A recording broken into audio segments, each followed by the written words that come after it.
AITA for sending my son-in-law to prison for 25 years after he tried to poison me for my $29 million farm. My name is Ruth Whitaker. Everyone in Story County calls me Farmer Ruth. I'm 70 years old, born and raised in Ames, Iowa, and 11 months ago, I almost died in my own kitchen. The tea my son-in-law made me, it had antifreeze in it. Derek Holt tried to poison me slowly over 6 months, all for my $29 million farm that my husband and I spent 47 years building from nothing. He thought I was just a trusting old widow. He thought I wouldn't notice, but I had something he didn't count on. A nanny cam hidden in a rooster clock, a suspicious mind, and a will made of Iowa iron. This is the story of attempted murder, a daughter's betrayal and redemption, and how I turned poisoned soil into fertile ground for the next generation. And yes, people ask me all the time, am I the asshole for sending him to prison? You tell me. Here's what happened. Let me start at the beginning, because you need to understand what this land means, what it cost us.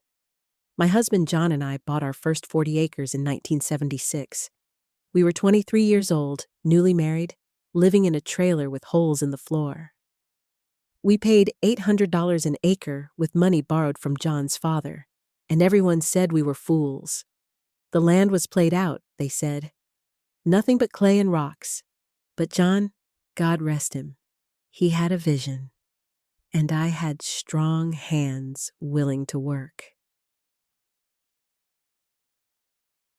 We spent that first decade breaking our backs, clearing rocks, testing soil, adding lime and compost. John worked the seed plant during the day, farmed until dark, then read agriculture journals until midnight. I taught at the elementary school, came home and drove the tractor, kept the books, canned vegetables to save money. No vacations, no new clothes. Every penny went back into the land. By 1985, we'd bought the adjoining 80 acres. By 1990, another 200.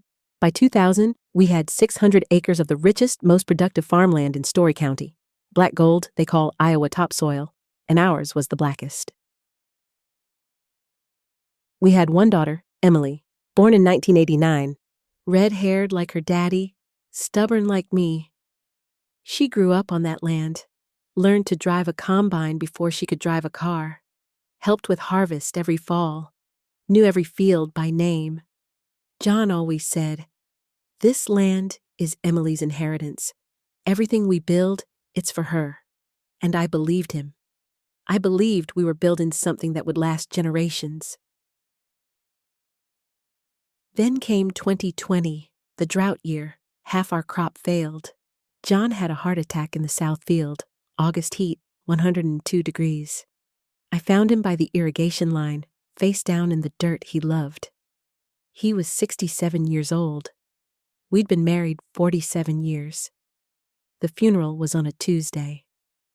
We buried him on the hill overlooking the property, where he'd always wanted to build our retirement house.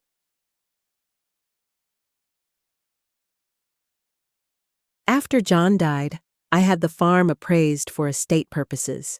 The lawyers insisted. I didn't want to know the number, but you have to, for taxes and wills and all that legal nonsense. The appraiser, a young man from Des Moines with a laptop and expensive shoes, spent 3 days walking the property, testing soil, checking water rights, reviewing our yields from the past decade. When he handed me the report, I had to sit down. $29 million. 1,200 acres of prime agricultural land with water rights, drainage systems, 3 equipment barns, grain storage facilities, and mineral rights that might hold natural gas. $29 million. John and I had started with a $32,000 loan and a beat-up John Deere. Now I was sitting on more wealth than I could comprehend. I didn't tell Emily the exact number, just said it was substantial and that she'd inherit everything when I passed. I updated my will, everything to Emily, with a conservation easement to prevent subdivision and development. The land would stay farmland. That's what John would have wanted. I kept living in the same farmhouse we'd built in 1982, kept driving the same 2015 Ford F-150, kept wearing John's old Carhartt jacket because it still smelled like him, like diesel and soil and home. Life went on, quiet, simple, manageable, until Emily brought Derek home for Thanksgiving 2023. Derek Holt was 38, 10 years older than Emily, insurance salesman from Omaha, supposedly successful, drove a leased Audi and wore a watch that cost more than my monthly mortgage used to. They'd met online, been dating 6 months. Emily was glowing, happier than I'd seen her since her daddy died. She'd been alone too long, working as a vet tech in Ames, living in a small apartment with 2 rescue dogs. I wanted to be happy for her. I tried. But Derek set off every alarm bell I had. First, the way he looked at the land when they drove up. Not appreciation, not the way farmers look at good soil. He looked at it like a developer, calculating, assessing value. During dinner, he asked questions, casual, friendly questions that weren't friendly at all. "How many acres you sitting on, Ruth? Must be worth a pretty penny. Ever think about selling?" "Developers are paying top dollar for land this close to Ames.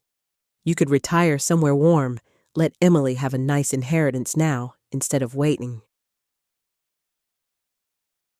I smiled, that farm wife smile that doesn't reach the eyes. "This land's not for sale, Derek. It's legacy. 4th generation corn and beans. You don't sell legacy." He laughed, patted my hand like I was a child. "Legacy's great, but you're 70, Ruth. You can't farm this alone. Emily doesn't want to farm. What's the point?" Emily jumped in. "Derek, Mom does what she wants. It's her land." But I saw the look between them. The conversation they'd already had. After they left, I stood on the porch watching their tail lights disappear, and something cold settled in my chest. Derek proposed at Christmas. Big diamond, restaurant proposal, photographer capturing the moment. Emily said yes, crying, and called me immediately.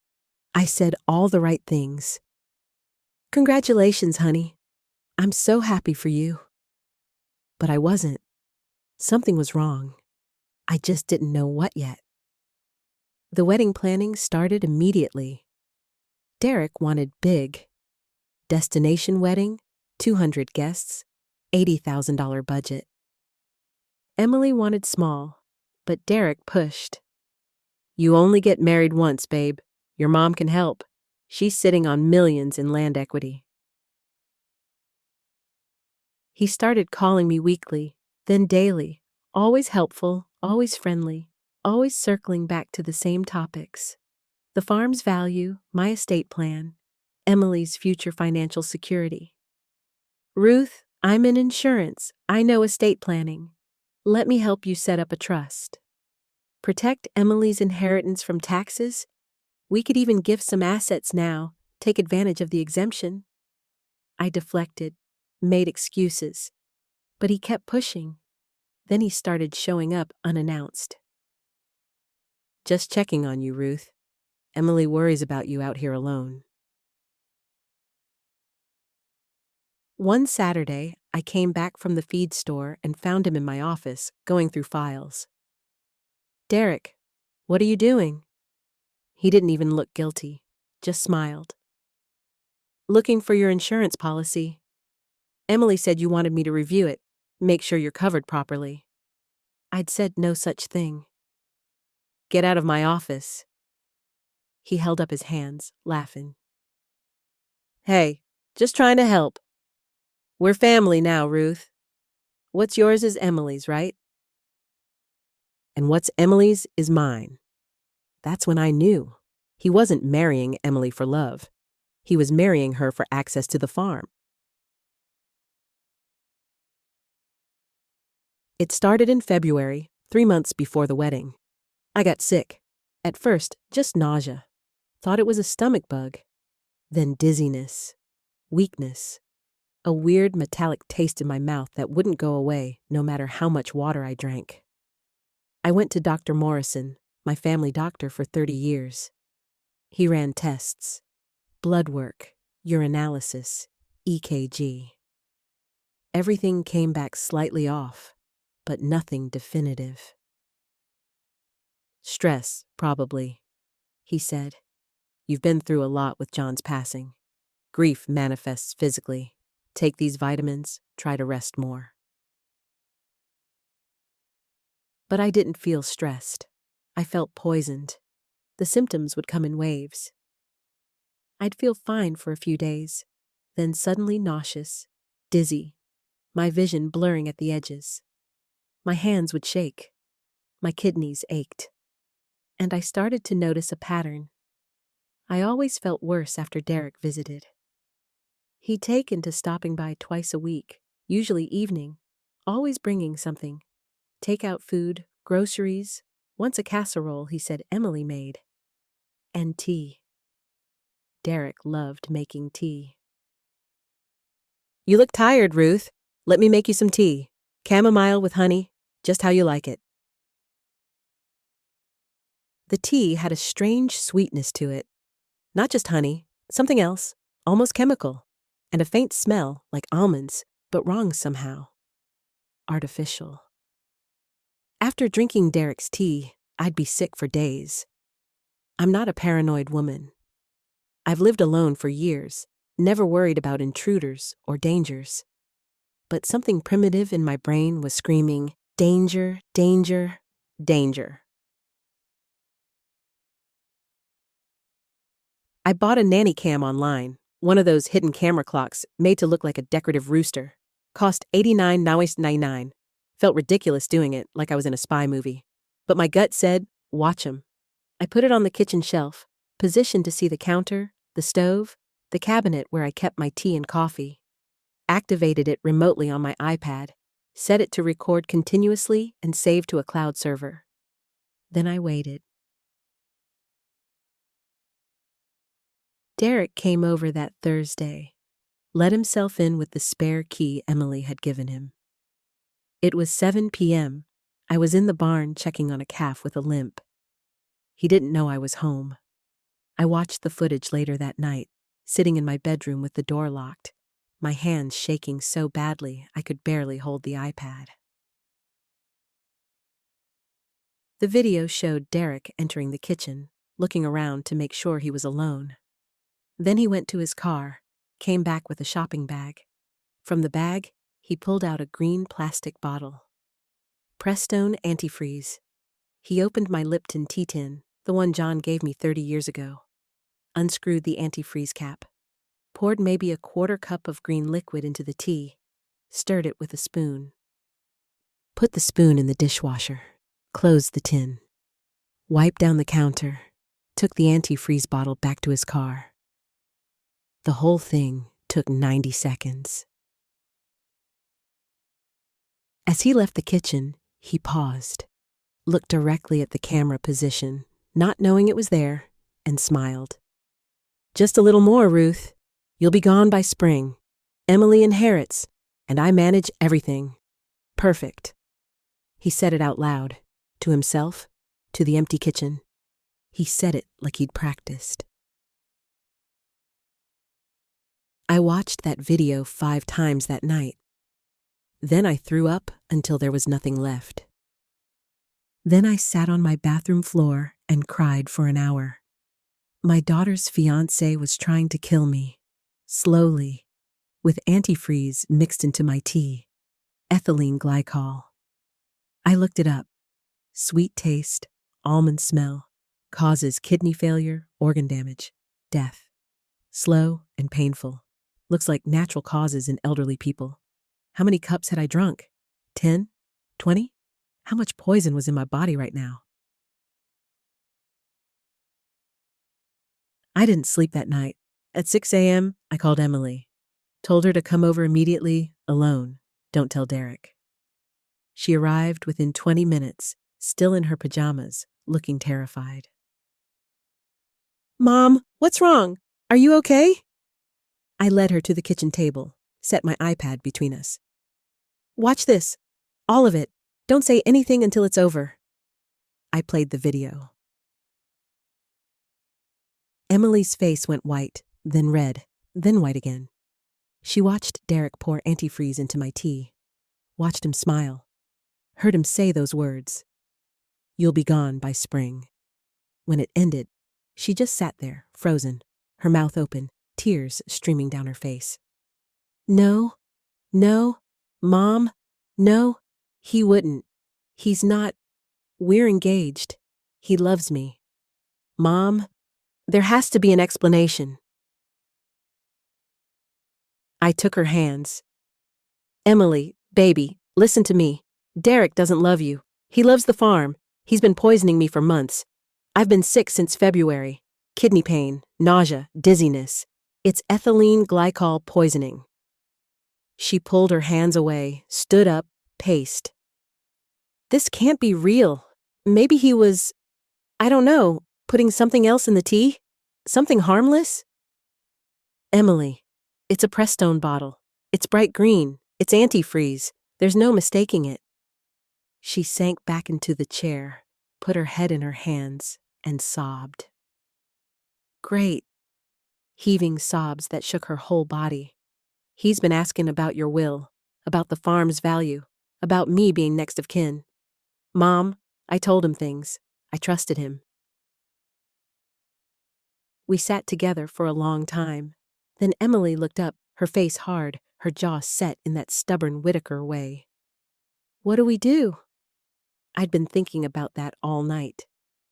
We call the sheriff. We get tested for antifreeze poisoning. We press charges. We send him to prison. Emily nodded slowly. Then, I want to confront him first. I want to hear him try to explain this. Emily, that's dangerous. Her eyes flashed. He tried to kill my mother. I need to look him in the eye and know the truth.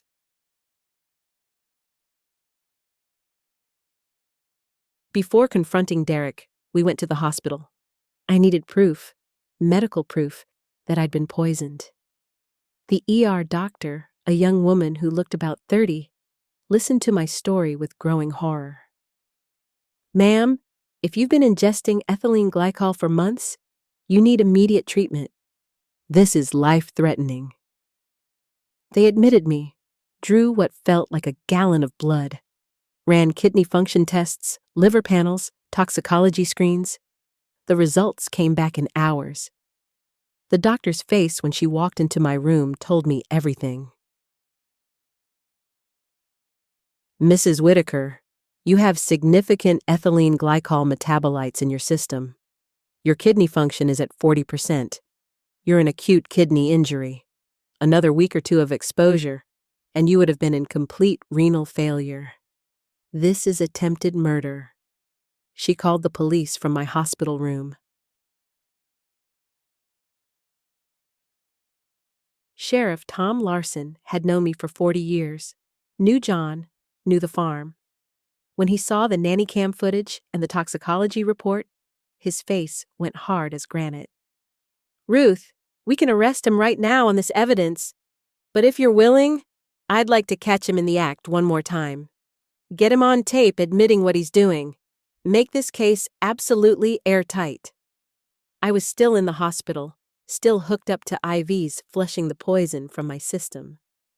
But I nodded. Tell me what to do.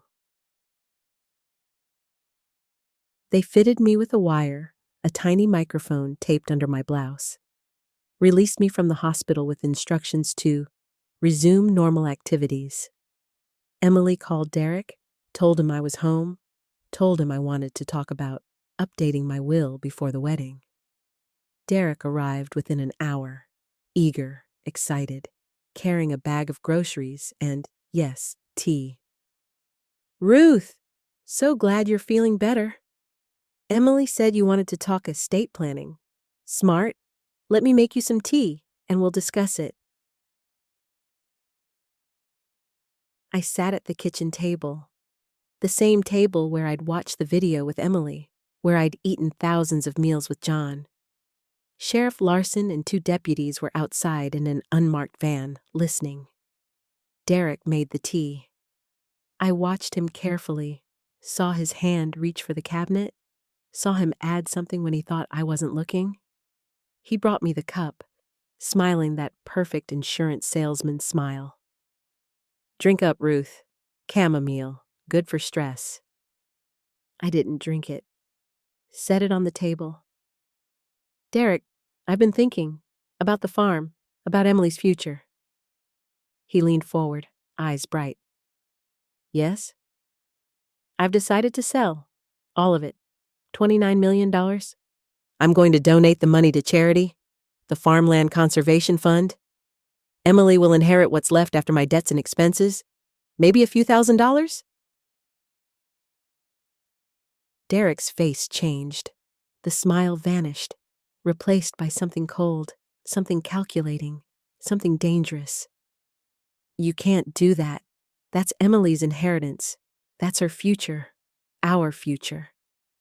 It's my farm, my decision." He stood up, paced, ran his hands through his hair. Then he turned back, and his face was twisted with rage. "You selfish old bitch. You're too stubborn to know what's good for you. That's why I've been helping you along. That tea you've been drinking, it's got antifreeze in it. Has for months. You're dying, Ruth. Your kidneys are failing. Another week, maybe 2, and you'll collapse. Natural causes, everyone will say. Old woman, grief, stress, and then Emily inherits everything. And I manage it. That's how this was supposed to go." The kitchen door burst open. Sheriff Larson, gun drawn. "Derek Holt, you're under arrest for attempted murder." Derek's face went from rage to shock to terror in seconds. He looked at me, at the sheriff, at the wire partially visible under my collar. "You set me up." "You lying old—" Sheriff Larson cuffed him. "You have the right to remain silent. I suggest you use it." Emily came in from the next room where she'd been listening. She walked up to Derek, looked him in the eyes, and slapped him across the face so hard his head snapped sideways. "That's for my mother, and for every lie you ever told me." Then she took off the engagement ring and dropped it on the floor. They led Derek away. I never saw him again until the trial.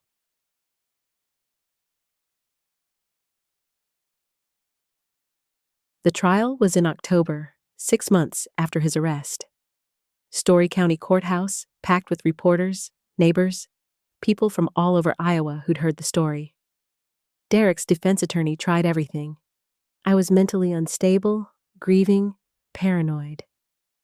The nanny cam footage was inadmissible, an invasion of privacy. The confession was coerced, but the evidence was overwhelming. The video showing him adding antifreeze to my tea, the wire recording of his confession, the toxicology report showing lethal levels of ethylene glycol in my system, the Prestone bottle with his fingerprints, recovered from his car, the Google searches on his laptop.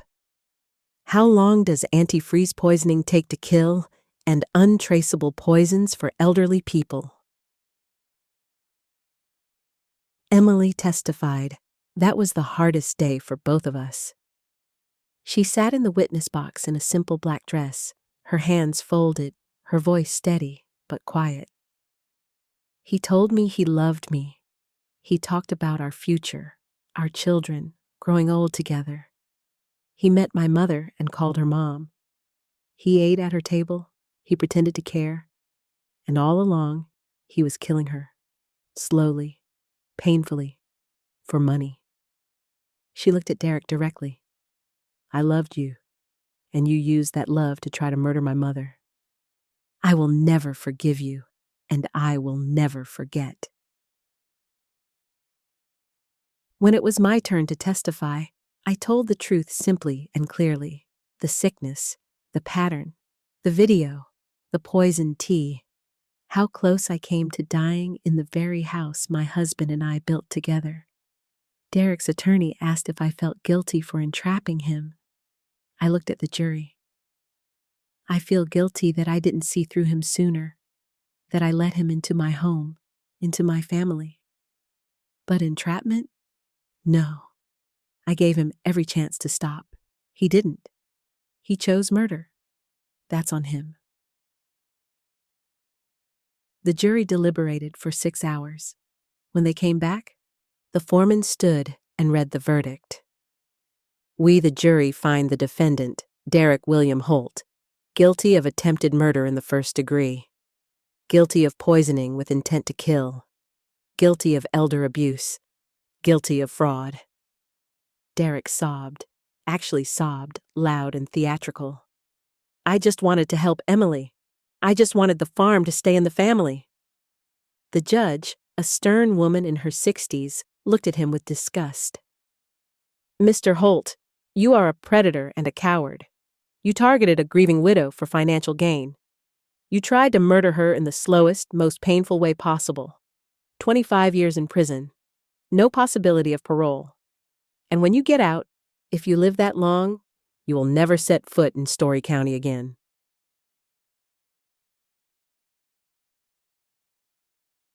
My kidneys recovered, mostly. I'm at 70% function now, enough to live normally. I still have the metallic taste sometimes, still get dizzy. The doctors say I'm lucky to be alive. Emily moved back to the farm for a while, helped with harvest that fall. We didn't talk much about Derek at first, just worked side by side like we used to when she was young. One evening, sitting on the porch watching the sunset over the south fields, she finally spoke. Mom, I'm sorry. I brought him into our lives. I trusted him. I almost lost you. I took her hand. Emily, he fooled both of us. That's what con artists do. They're professionals at deception. You didn't know. How could you? She cried then, the way she hadn't since we were in court. But I should have seen it. The way he talked about money, the way he pushed about the farm. Dad would have seen it. Your dad would have loved you through it, just like I do. We survived, honey. That's what matters. Emily stayed on the farm that winter, helped me hire a new farm manager, started learning the business side of agriculture she'd avoided her whole life. One day in January, standing in the equipment barn, she said, Mom, I think I want to stay. Learn to really run this place. Honor what you and Dad built. I couldn't speak for a moment, just nodded, tears in my eyes. Your daddy would be so proud. That spring, Emily and I sat down with our lawyer and an accountant. We had an idea, something that had been growing in both our minds through the long winter. The farm was worth $29 million. We didn't need $29 million. We needed purpose. We created the Ruth's Roots Foundation. The mission: provide free or low-cost land leases to young women farmers who couldn't otherwise afford to start. We used $3 million to buy 3 neighboring farms that were going into foreclosure. Good land, 400 acres total, that would have been bought by developers and turned into subdivisions. Instead, we created lease agreements, $1 per year for 5 years, with an option to buy at agricultural value if the farmer succeeded. No strings, no hidden fees. Just, here's land, here's equipment access, here's mentorship. Now grow. Our first recipient was a 28-year-old single mother named Sarah Chen. She'd been trying to start an organic vegetable farm, working 3 jobs to save money, getting nowhere. When we offered her 40 acres, she literally fell to her knees and cried. "Why me?" she asked. "Why would you do this?" I took her hands, helped her stand. Because 47 years ago, someone believed in me and my husband when we were young and broken dreaming. Because women farmers are rare and precious. Because good land should grow good food, not condos. And because my daughter and I almost lost everything to greed. This is how we fight back. Sarah's been farming her 40 acres for 8 months now. Organic corn, heirloom tomatoes, heritage beans. She sells at farmers markets, supplies 3 local restaurants, employs 2 other young women. Last month, she brought me a basket of her first sweet corn harvest. "For you, Ruth, you gave me my dream. This corn is grown in hope." I made succotash that night, John's favorite, and ate it on the porch, watching the sun set over fields that would feed people for generations.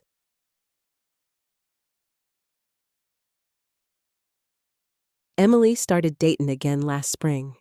His name is Marcus Okafor, 33, an agronomist from Nairobi, who came to Iowa State for grad school and fell in love with American corn.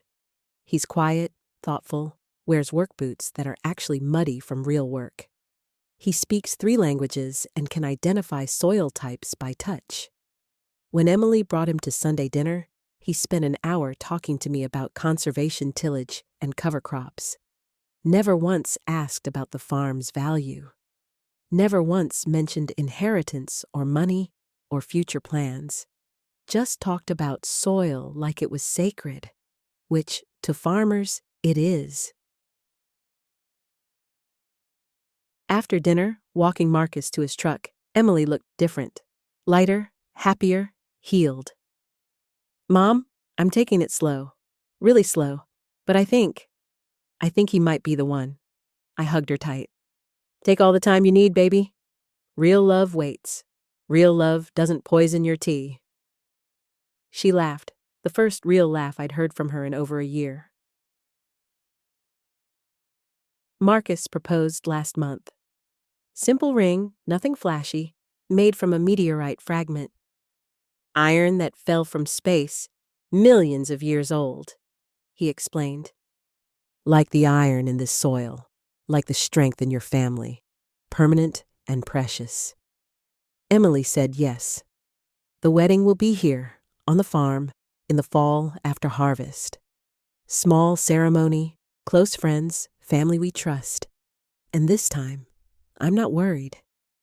Because Marcus looks at my daughter the way John used to look at me, like she's the whole world, and the farm is just blessed to have her on it.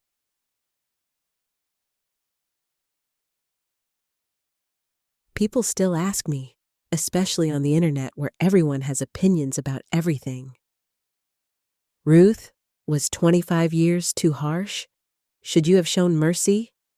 He's Emily's ex-fiancé? Aren't you being vindictive?" Let me be clear. Derek Holt tried to murder me. Not in a moment of passion, not in an accident, not in self-defense. He planned it. He researched it. He executed it methodically over 6 months. He poured poison into my tea, into a tin my dead husband gave me, and watched me drink it while smiling and calling me mom. He used my daughter's love as a weapon to access my home, my trust, my life. He caused kidney damage that I will live with for the rest of my days. He would have killed me and inherited $29 million through my daughter. Money that my husband and I spent 47 years building from nothing. So no, I don't think 25 years is too harsh. I think it's justice. I think every day he spends in prison is a day he can't hurt another trusting widow, another grieving family, another person who made the mistake of believing his smile. I think mercy is for people who show remorse. Derek showed calculation. I think forgiveness is earned, not given. And he hasn't earned it. But I'll tell you what I do think about. I think about the young women farming land that would have gone to developers. I think about Sarah Chen's organic corn and the families it feeds. I think about Emily, healed and whole and in love with a good man. I think about the grandbabies she'll give me someday, running through these fields like she did. I think about John's grave on the hill and how the sunset hits it just right, and how I believe he's watching and approving. I think about legacy, real legacy, not money or acres or property values, but the legacy of survival, of turning poison into purpose, of transforming a murder attempt into a mission of hope.